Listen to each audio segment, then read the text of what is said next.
मनुष्य की अच्छाइयां देखो, बहुत से गुण दिखाई देते हैं,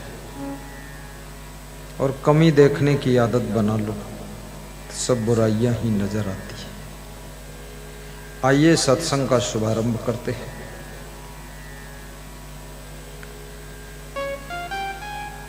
मनुष्य संसार का श्रेष्ठ प्राणी है। मनुष्य बुद्धिमान भी है, शिक्षित भी है।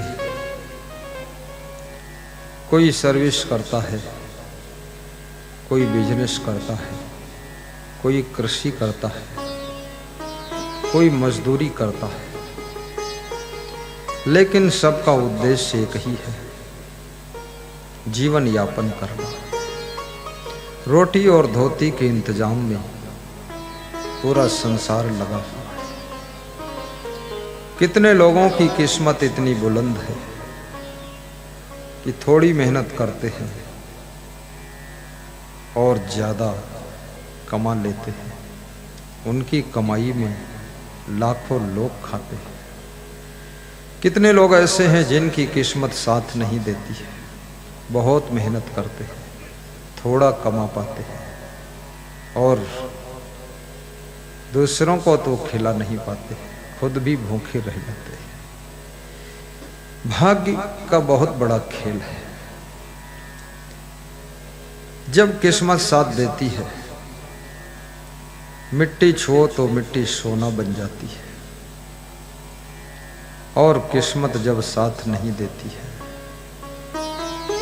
सोने की चैन भी गले से गिर जाती है।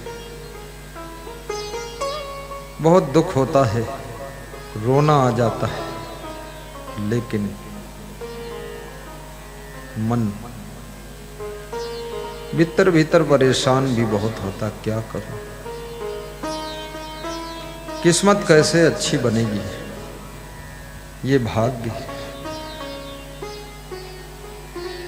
ये किस्मत कौन निर्माण करता है? मनुष्य अपने भाग्य का निर्माता स्वयं है। भगवान किसी के भाग्य को नहीं बनाता है।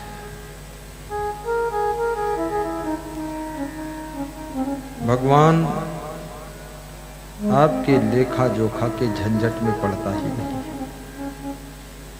आप जैसा कर्म करते हो वैसा आपका भाग्य बन जाता है।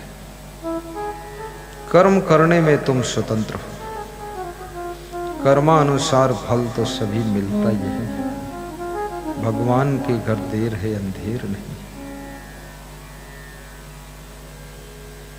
आप इस कथा को ध्यान दें। कर्म फल भोग कथा कैसी कथा है। आप साधु बन जाइए, लेकिन आपका कर्म आपका पीछा नहीं छोड़ेगा।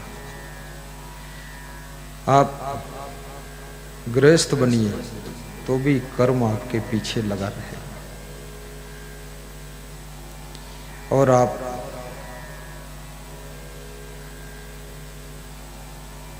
जहां रहते हो, कर्म तुम्हारे पीछे लगा रहता है। भाग्य आगे आगे चलता है। तुलसीदास ने एक व्यक्ति से पूछा, चिंता क्यों करते हो? प्रारब्धि पहले बनी पीछे बना शरीर, तुलसी चिंता क्यों करे काहे होत धीर। प्रारब्ध बनी, चिंता करने से कुछ मिलता तो नहीं, लेकिन स्वास्थ्य जरूर खराब हो जाता है। मन की चिंता का प्रभाव तुम्हारे शरीर के स्वास्थ्य पर बहुत तेज गति से पड़ता है। जब मन में टेंशन होती है तो आपके शरीर में नींद नहीं आती है। डबल बेड है, डल्लफ के गद्दे हैं, और गद्दों के नाम भी अलग अलग है। साइलेंट स्लीप, लेकिन नींद आती नहीं। डबल बेड पर भी सिंगल नींद नहीं आ रही। शाम को भोजन जब ज्यादा खा लेते हो तो भी नींद आपकी डिस्टर्ब होती है। शाम को पानी ज्यादा पी लेते हो तो भी आपकी नींद डिस्टर्ब होती है।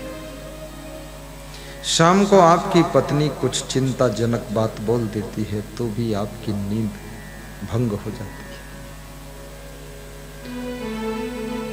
आपका पति कुछ कठोर कह देता है, रात भर तुमको नींद नहीं आती, मन छटपटाता रहता है कि ऐसा क्यों कहा है। मैं इनको बहुत मानती हूं लेकिन आज तो इन्होंने घायल कर दिया। कभी बच्चों का समाचार आ जाता है कि बच्चा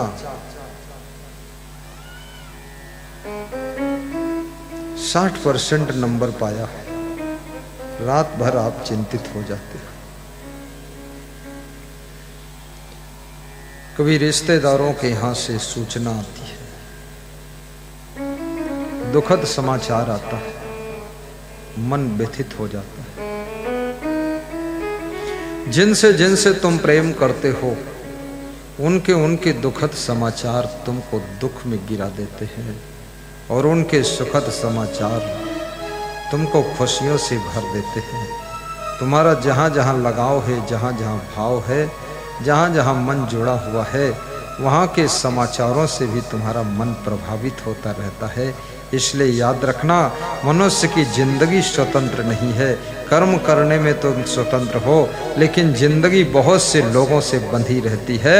अतः सभी लोगों के संस्कार और कल्याण की कामना करो ताकि वह लोग भी अच्छे बने और उनकी जिंदगी भी मंगलमय हो, ताकि अच्छे समाचार आए, तुम सुख शांति प्राप्त कर सको।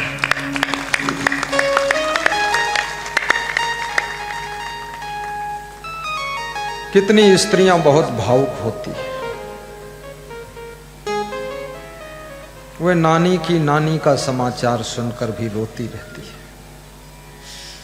मामा के मामा के मामा के मामा, 5वें नंबर के मामा का भी हाल चाल लेती रहती है और बहुत रोती हैं कि बुआ की बुआ मरी गई, कहाँ हुई, फुआ फुई बुआ बुई सब मरते चले जा रहे।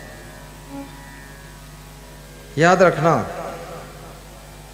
रिश्ते भी चौथी पीढ़ी में कमजोर हो जाते हैं, नए रिश्ते जन्म लेते हैं और बहुत लंबे रिश्तों को तुम निभा भी ना सकोगे क्योंकि इतना तुम्हारे पास समय भी नहीं है। विवेक से काम कीजिए। अगर आपके बच्चे जवान हो गए हैं, सभी बच्चों का विवाह महाराजा दशरथ की तरह एक साथ एक मंच पर कर दीजिए। हर साल एक एक विवाह करने से 5-5 लाख रुपए ज्यादा खर्च होता है, 15-15 दिन का समय बर्बाद होता है। रिश्तेदार भी आने में हिचकिचाते हैं कि इनके जब देखो तब बियाह हो, ढोल बजत हम न जाए, वो भी आना नहीं चाहते। महाराजा दशरथ के पास धन की कमी नहीं है, चक्रवर्ती सम्राट है। राजा जनक विद्वान भी है, धनवान भी है। महारानी सीता के पिता है, सुनैना के पति है। उनके भाई कुशध्वज की बेटियां और जनक की बेटियां, चारों का विवाह, राम लक्ष्मण भरत शत्रुघ्न चारों भाइयों का विवाह एक साथ जनकपुर की पावन धरा पर संपन्न हो रहा है। ये राजाओं ने एक परंपरा बनाई थी कि कोई बच्चे 1-2 साल छोटे हैं, आगे पीछे हैं, फिर भी साथ में विवाह कर दो, क्योंकि गृहस्थ आश्रम में विवाह का महत्व, संत आश्रम में ब्रह्मचर्य का महत्व। जिसको संत बनना है विवाह की जरूरत ही नहीं, क्योंकि विवाह एक बंधन है, विवाह एक माया जाल है। विवाह के समय तो लोग वाह वाह करते हैं, विवाह होने के बाद जिनका विवाह हो जाता है पूरी जिंदगी आह आह चिल्लाते रहते हैं।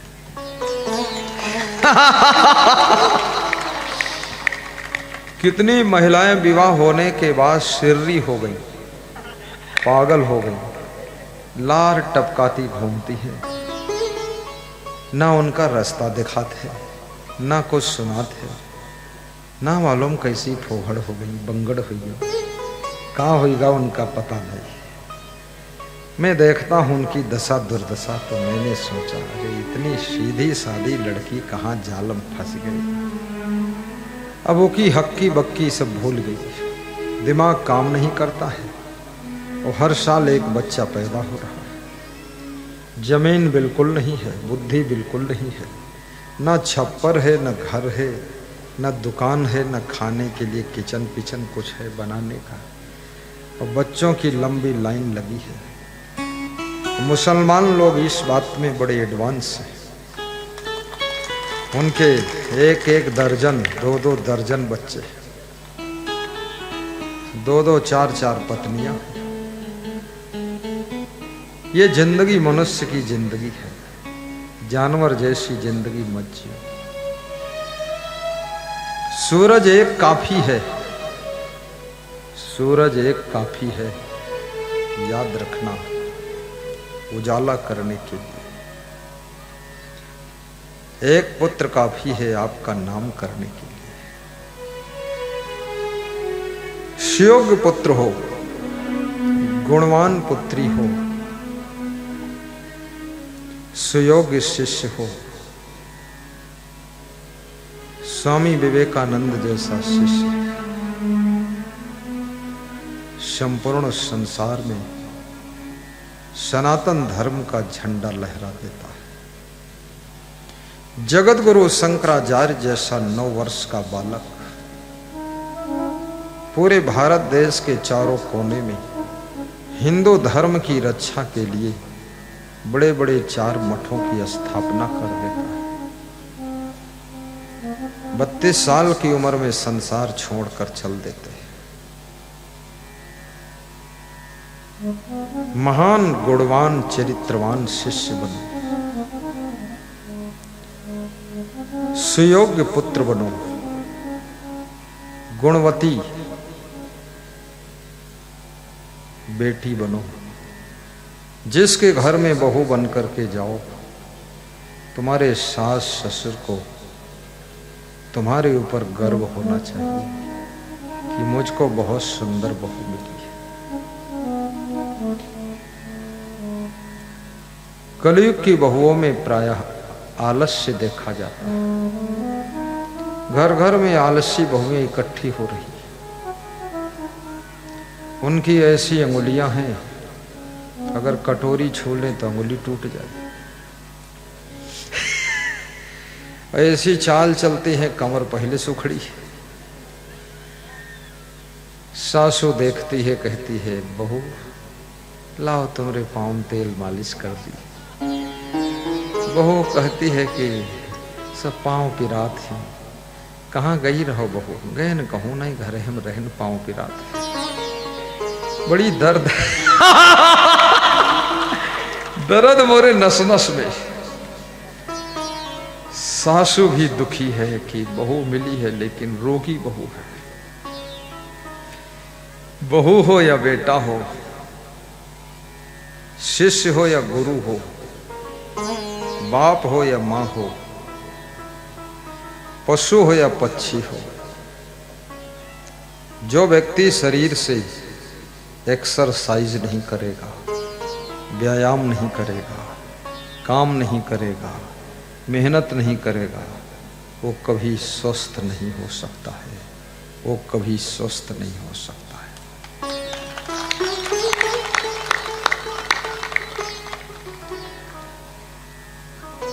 और जो ज्यादा खाएगा बहुत जल्दी बूढ़ा हो जाएगा।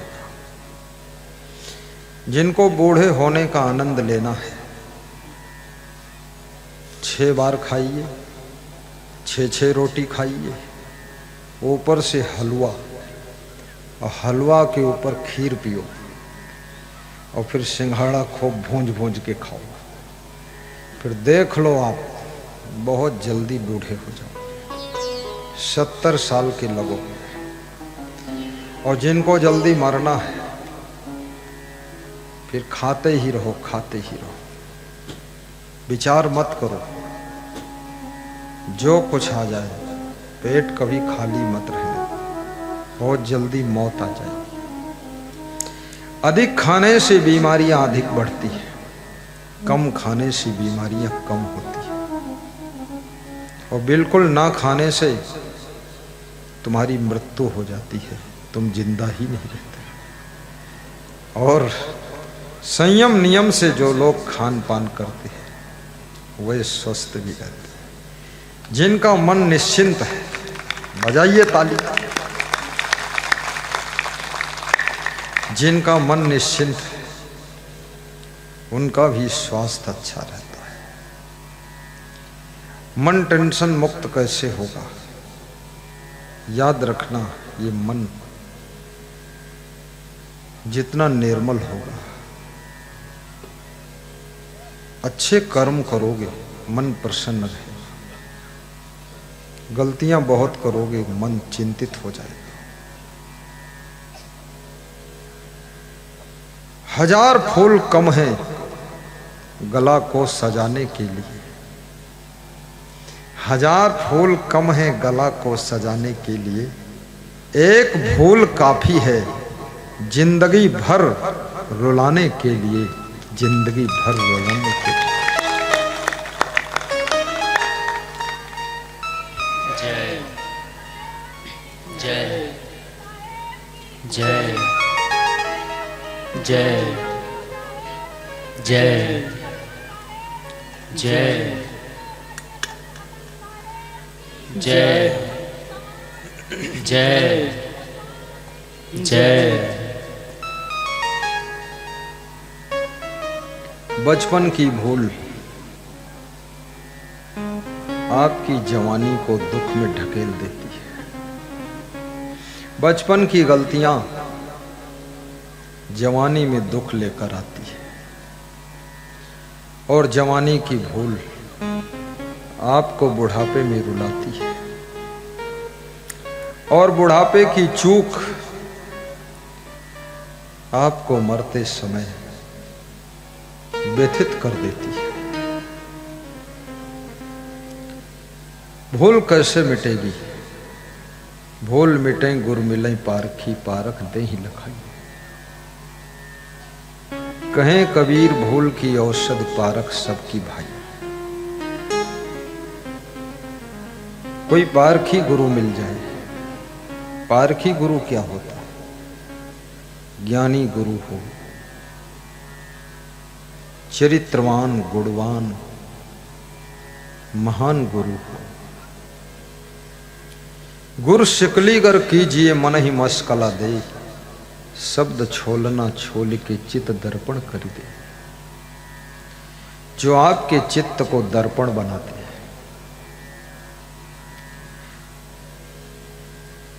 आपके मन को मंदिर बनाते हैं, आपके तन को तीर्थ, कर्म को धर्म, दिल को देवालय बनाने का काम करे, वो महान गुरु होता है।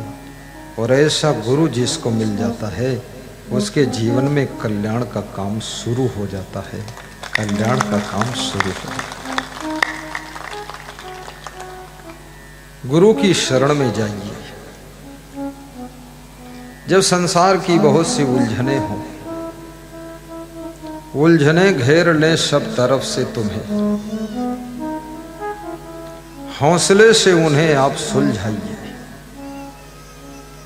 कभी कभी चारों तरफ से तुम उलझन में घिर जाते हो। बेटा अलग बिगड़ रहा है, बेटी पढ़ने में कमजोर है, शादी ढूंढते ही मिलती नहीं है, अकाल पड़ गया है, बरसात ज्यादा हो गई है, फसल बर्बाद हो गई है, अपने शरीर में भी बीमारियां आ गई हैं। जो उधार ले गए थे लोग वापस पैसे नहीं दे रहे, रिश्तेदार भी छोटी छोटी बात में रूठ गए, बहन भी मुंह बोलना बंद कर चुकी है, भाई में बड़ा प्रेम था, भाई भी दूर दूर कर रहा है। और माता पिता कह रहे हैं कि जब तक जिंदा हूं तब तक हिस्सा दूंगा। बड़ा अजीब किस्सा बना हुआ है। ये माता पिता की कहानी भी बड़ी विचित्र है। ये कह रहे हैं जब तक जिंदा हूं तब तक न बंटवारा करूंगा, न किसी को हिस्सा दूंगा, न जमीन दूंगा। जब मर जाऊंगा तब तुम सब लोग ले लेना। अब ऐसे माँ बाप के बेटे बहू रोज भगवान का ध्यान लगाते हैं और कहते भगवान मेरे माँ बाप को जल्दी मार डालो। ये दुष्ट अजर अमर अविनाशी है, 80 साल तक जिया है। हम भी 50 साल के हो गए, बूढ़े हो गए, कुछ दिया तो है नहीं। सब लेकर बैठा है ऐसे जैसे सांप कुंडली बनाकर बैठता है। ये माँ बाप की बहुत बड़ी गलती है। याद रखना तुम्हारे पास में जितने बेटे हैं और प्लस आप हैं, 4 बेटे हैं और माँ बाप हैं, 5 बंटवारे कर दीजिए। 1/5 करिए, 1 हिस्सा बाप का हो गया, 4 हिस्सा 4 बच्चों के हो गए। उनको अलग अलग उन्नति करने दो। ऐसे ना समझ माँ बाप, मूर्ख माँ बाप बच्चे और बहुओं के भविष्य को अंधकार में ढकेल देते और उनको दुखी करने के लिए ही पैदा किया है। क्योंकि बिना पूंजी के व्यापार नहीं होता है। आपके पास में खेती करने के लिए 1 बोरी तो गेहूं चाहिए ही। कम से कम उतना बोओगे तो 100 बोरी वापस आ जाएगा फसल से। तो कुछ हिस्सा तो मिलना ही चाहिए। और माँ बाप को चाहिए कि अपने जीते जी बेटों का जमीन में नाम करवाइए। जो मकान जिसको जहां देना है दे दीजिए। क्योंकि आपके भाई भाई में जब नहीं निपटा है, भाई भाई में तालमेल नहीं रहा है, सब बांट के चटनी हो गए, तो ये तुम्हारे बेटे कैसे रहेंगे साथ में। इनका भी हिस्सा अलग अलग कर दो। मकान भी अलग अलग बनाओ। एक में लंबा डिग्री कॉलेज जैसा मकान मत बनाओ, नहीं तो उसमें सब बहुएं पोती पोता कचकच इतना मचेगा। कोई कटोरी फेंक के मारेगा, कोई गिलास फेंकी, कोई हंसिया फेंकी, और कोई बहू नाराज हो जाए कद्दू उठा के फेंक दी कोई खोपड़ी पर। बड़ी लड़ाई पूरा घर महाभारत का अखाड़ा बन जाता है। लेकिन इसमें सबसे ज्यादा गलतियां माँ बाप की होती है। इस मूढ़ता को दूर करिए। जिस गुजरात में झगड़े कम होते हैं क्योंकि बेटा जवान होता है, शादी से पहले उसका अलग मकान बना देते हैं और उसी नए मकान में नई बहू को लाते हैं और सासू ससुर थोड़े दिन बेटे बहू के साथ रहते हैं, महीना 2 महीना। उसके बाद धीरे धीरे वह पुराने मकान में वापस आ जाते हैं। फिर बहू के माथे सब पड़ जाता है। जितना नखरा था, जितना कजरा था और जितना लाल रंग पीला रंग सब चल रहा था, सब खत्म। अब पति पत्नी दोनों नए मकान में रह रहे हैं। झाड़ू लगाओ या न लगाओ, बर्तन मांजो या न मांजो, सोकर जागो या न जागो, तुम जानो, तुम्हारी पत्नी जाने, तुम्हारा पति जाने। और इच्छा हो तो पटकी पुटका आधी रात में करो। दुनिया के झंझट का ज्यादा खोपड़ी पर भार लादने की आवश्यकता नहीं। जितना ज्यादा इनको सबको घुसेड़ के एक साथ रखोगे उतना ज्यादा टेंशन बढ़ेगी। अलग अलग जिम्मेदारियां दीजिए। जब तक प्रेम से रहे साथ में रखिए। तकरार होने लगे तो बस अलग अलग रहो, अलग अलग बनाओ खाओ। क्योंकि एक में रह करके भी क्या करोगे। कौरव पांडव सब लड़ मर गए। 56 करोड़ यादव एक में रहते थे, सब एक दूसरे को मार डालें, एक कई दिन में मर गए। इससे अच्छा अलग अलग रहो, कम से कम जिंदा तो रहो। क्या फायदा मार काट करने से। ज्यादा लंबा परिवार हो जाता है, कंट्रोल बाहर है।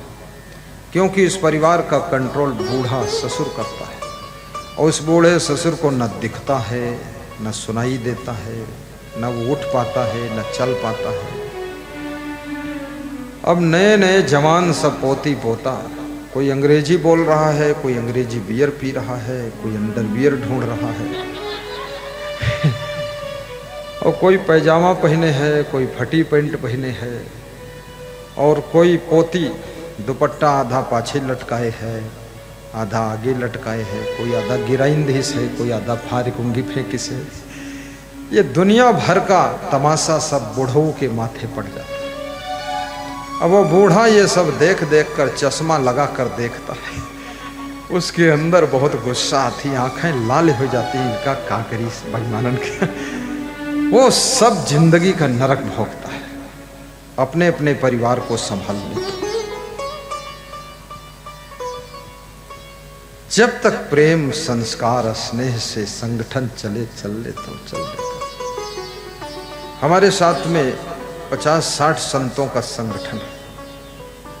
मैं इनको सबको प्रेम से रखता हूँ, ये प्रेम से रहते हैं और हमसे भी प्रेम रखते हैं, हम इनसे भी रखते हैं। लेकिन कोई ज़्यादा उत्पात करता है, ज़्यादा अंग्रेजी बोलता है, वेद मंत्र से नीचे बातें नहीं करता है, तो हम कहते भैया हम देहाती गुरु सीधे साधे, तुम अलग निकल लो, ये माँ गुंजाइश नहीं है, क्योंकि तुम ज़्यादा अंग्रेजी बोलते हो। I am going to Gangapur जा रहे हो तुम जाओ, वो गंगापुर पहुंचे हो, जमुनापुर देखे हो, तुम्हारा हाल का हो। गंगम गंगा जमुना में जमुना बनी जाए तुम्हारा काबिल ज्यादा क्या फायदा उसको रखने से, उत्पात कर रहा है। फालतू चेलों को भी मत रखिए, चेलों में मोह भी मत करिए। विश्व के सभी गुरुओं से मेरा यही कहना है, चेला ठीक ठाक है तो रखिए, और ठीक ठाक नहीं है तो नमस्कार करिए और 10,000 दक्षिणा दीजिए और विदा कर दीजिए कि जाओ बेटा, अपने भाग्य से जैसा दुख सुख लो जाकर।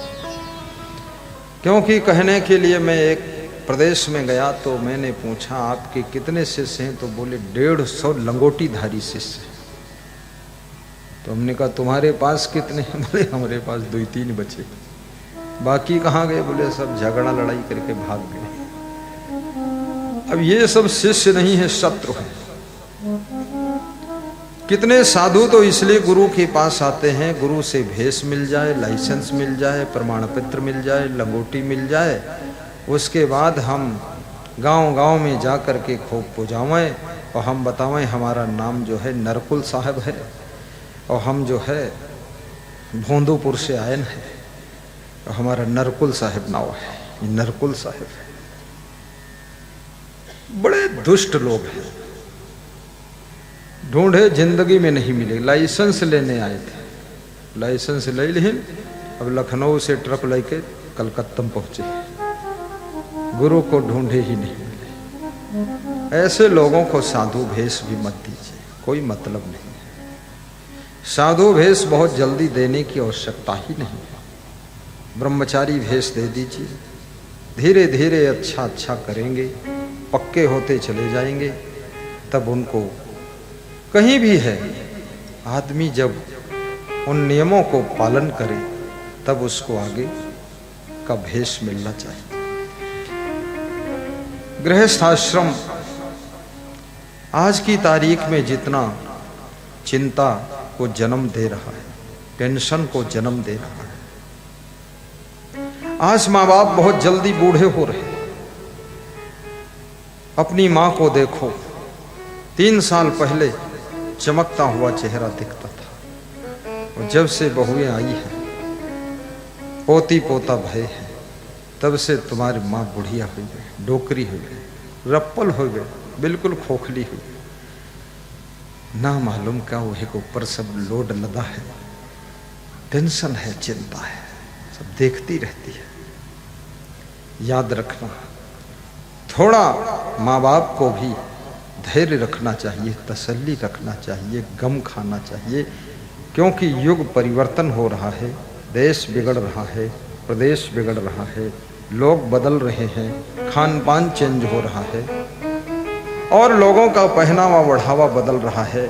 अब सासू को भी थोड़ा गम खाना पड़ेगा और बहू गाना गाएगी कि आवा फैशन का जमनवा सासू कैसे सफरी, आवा फैशन का जमनवा सासू कैसे सफरी। बड़े घरन की लड़की मैं हूँ विद्याचार्य पढ़ी, बड़े घरन की लड़की मैं हूँ विद्याचार्य पढ़ी। और लगी कहारिनी हमरे घर मां, लगी कहारिनी हमरे घर मां। आगे क्या है गाओ ना, गा दो। लगी कहारिनी हमरे घर मां। अब वो मायके का हाल बता रही है कि हमारे मायके में कहारिन लगी है, धोबिन लगी है, महरिन लगी है। ये का मतलब का है कि हम काम कुछ यहां नहीं करेंगी। या तो तुम बनो कहारिन सासू जी और महारा बनाई ससुर और धोबी बनाई पति, हम कुछ न करी, क्योंकि हमरे मायके में लगी है कहारिन और धोबिन। हम छुयन नहीं कहो कुछ, तो तुम कोढ़ी हो का छुयो का है। हमारे पास कुछ साधु बनने आए, तो हमने पूछा घर में क्या काम करते थे। बोले घर में हम कुछ नहीं करते थे। हमने कहा खाते थे कि नहीं, बोले खाते थे। सोते थे कि नहीं, बोले सोते थे। तो काम क्यों नहीं करते थे, कोढ़ी थे तुम क्या? बोले काम हमारे सब बप्पा करते रहे। तो हम कहें यहाँ गुरु कम काम करी तुम्हें करे परी, कहीं करी बहुत हर बहुत रोय रोय 2-4 साल निकाली।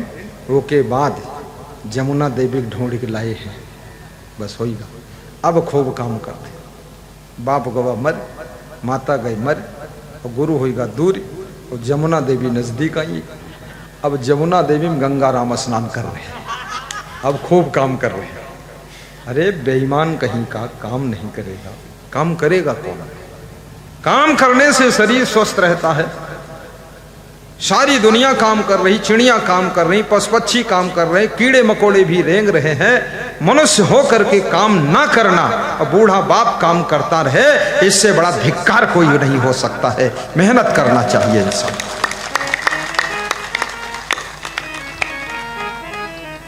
पति पत्नी दोनों सर्विस करते हो तो एक कर्मचारी भी लगा सकते हो। अगर टाइम नहीं है, कर्मचारी लगा लीजिए, वो साफ सफाई करेगा, बर्तन वर्तन धो देगा, फटाफट दोनों तैयार हो गए, ऑफिस जाना है। आप सिचुएशन कंडीशन पोजीशन के अनुसार डिसीजन लीजिए और एक्शन कीजिए, शांति मिलेगी।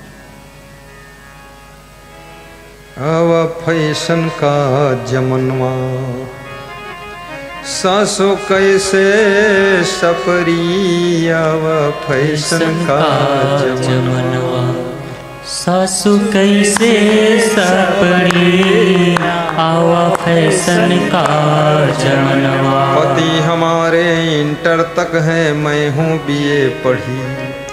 पति हमारे इंटर तक है, मैं हूँ बीए पढ़ी।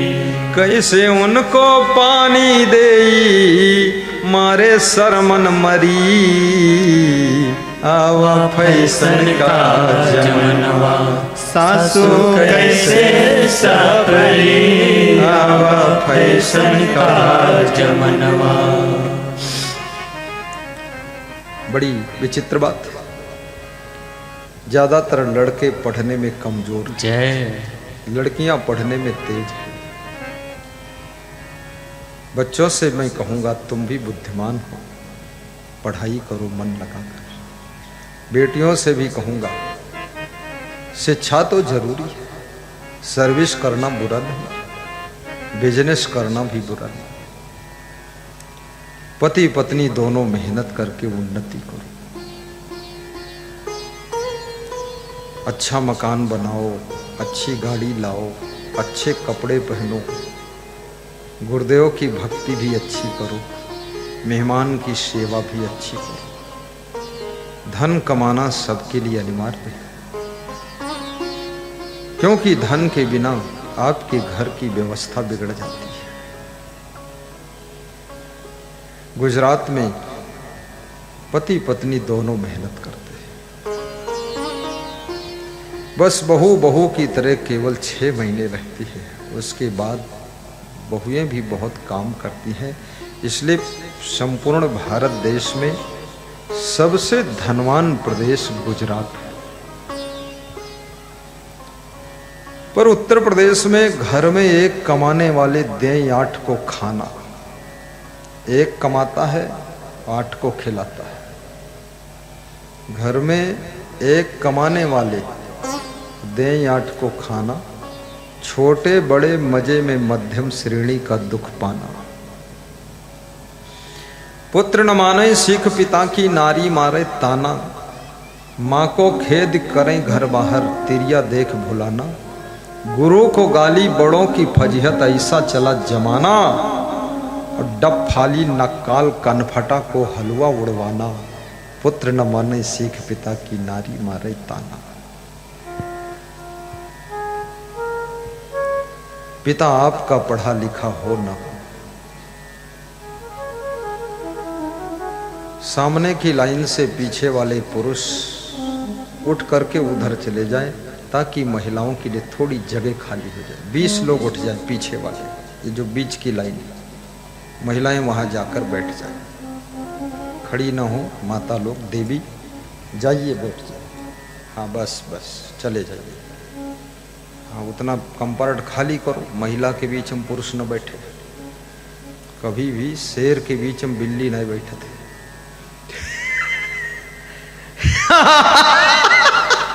हाँ अपने आप डिसीजन ले लो, आजू बाजू चौकन्ना दिमाग रखे।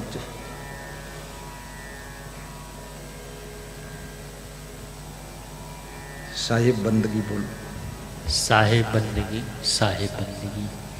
आज मैं आपको एक कर्मफल भोग कथा सुनाना चाहता हूं। समय तो कम है लेकिन सुनाने का मन है। ठंडा पानी। भगवान के घर देर है, अंधेर नहीं है, अंधेर नहीं है।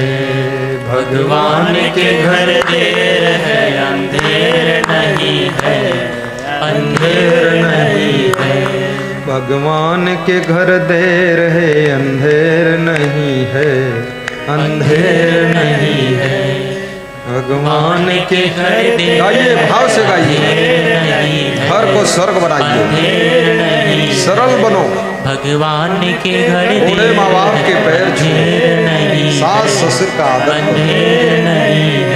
अपने बूढ़े सास ससुर को भी हंसाओ, अपने गुरु को भी खुश रखो, अपने बेटों को भी खुश रखो। गुरु को भी हंसाना पड़ता है। दस्तूरे भक्ति ऐसी है, भगवान को रिझाना पड़ता है। और जिस दुख को फरिश्ते उठा ना सके, उस दुख को उठाना पड़ता है। बूढ़े माँ बाप को भी, बूढ़े गुरु को भी मीठी मीठी चर्चा करके हंसाना पड़ता है, हंसाना पड़ता है। उनको भी हंसाइए। हमारे गुरुजी बहुत कम हंसते थे, लेकिन मैं उनको जानबूझकर हंसाता था। तो जब हंसी नहीं रुकत रहे तो मुंह में कपड़ा लगाए हंसते रहे। तो कह रहे हैं कि तुम ऐसी बात करते हो कि जो हंसे परिन जाते हैं। गुरु को भी हंसाइए, आश्रम के संचालक को भी हंसाइए, शिष्यों को भी हंसाइए। ये छोटे छोटे शिष्य बहुत प्रेम लेकर आए। किसी माँ बाप के ये लाडले दुलारे बच्चे गुरु की गोद में पल रहे हैं, इनको भी हंसाना चाहिए। ये सब बच्चे हमारे कमरे में आते हैं तो हम इनको हंसाते भी हैं और कमरे के भीतर भी खिलाते हैं और छूट कर देते हैं। इच्छा भोग लगाइए, जितना जिसको खाने की इच्छा है उतना फल खाइए, बट बांटा नहीं जाएगा। चाहे एक केला खाओ, चाहे आधा खाओ, चाहे ना खाओ, चाहे 10 खाओ, और चाहे दिन भर में 3 राउंड मारो केला में। यदि पर्याप्त है वितरण बंद करा देते, खुला छूट कर देते। सेव खाइए, केला खाइए, मीठा खाइए। लेकिन संयम नियम की तपस्या में गुजरती हुई इनकी जिंदगी कोई ज्यादा खाता ही नहीं। मीठा भी इसमें 25% संत तो खाते भी हैं, फल भी 30% संत खाते भी हैं, थोड़ा थोड़ा खा लेते हैं। भक्तों को भी प्रसाद बांट दिया जाता है। हर गुरु का धर्म है कि अपनी शरण में आए हुए शिष्यों का पूरा ख्याल रखे, और शिष्यों का भी धर्म है अपने गुरु भाइयों का ख्याल रखे, और सभी संतों का धर्म है आए हुए प्रेम में डूबे हुए सभी भक्तों का भी ख्याल रखे कि कोई हमारा भक्त भूखा तो नहीं है, कोई हमारा भक्त उंघाड़ा तो नहीं है, ओढ़ा है तो नहीं। कल हमारे से एक संत कह रहा था, गुरुदेव कम से कम 10-15 कंबल रख लिया जाए, 10-15 मच्छरदानी, कोई भक्त आ जाता है तो उसको रात में ओढ़ा देंगे। तो हमने कहा कंबल तुम संभाल पाओगे? बोले आप भक्त को संभाल दो, हम कंबल संभाल देंगे, अब भक्त की सेवा हो जाए। तुम्हारे लिए ये संत सोचते हैं और तुम संतों के लिए भी सोचते हो। ये सब लाए हो, क्या सोचा नहीं तुमने? ये देखिए सब सामान ही तो रखा है, इसमें कुछ आपके लिए है, कुछ संतों के लिए है, कुछ हमारे लिए है, और कुछ उनके लिए भी है जिन कंजूसों ने कभी कुछ दिया नहीं, उनके लिए भी।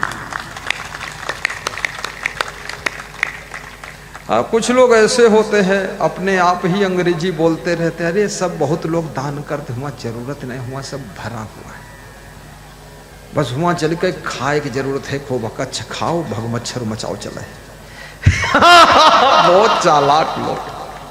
अगर इसी तरह सब लोग सोचे तो पता चले चौपट ही हो जाएगा सब। ये सोच गलत है, क्योंकि कोई दान देता है या जो भी करता है, लेकिन जो दान देता है उसका पुण्य उसको मिलता है, और हम देंगे तो पुण्य हमको मिलेगा। कोई खाता है उसका पेट भरता है, हम खाएंगे तब हमारा पेट भरेगा। तो जो दान देता है वो अपने पुण्य को बढ़ा रहा है। हम भी जो भी बन सके हमसे कम ज़्यादा अधिक हम भी दान करेंगे, ताकि हमारे दान में भी बहुत से भक्तों की सेवा हो, संतों की सेवा हो, बहुत से समाज की सेवा हो, तो हमारा भी पुण्य होगा, हमारे घर में अच्छी संतान का जन्म होगा।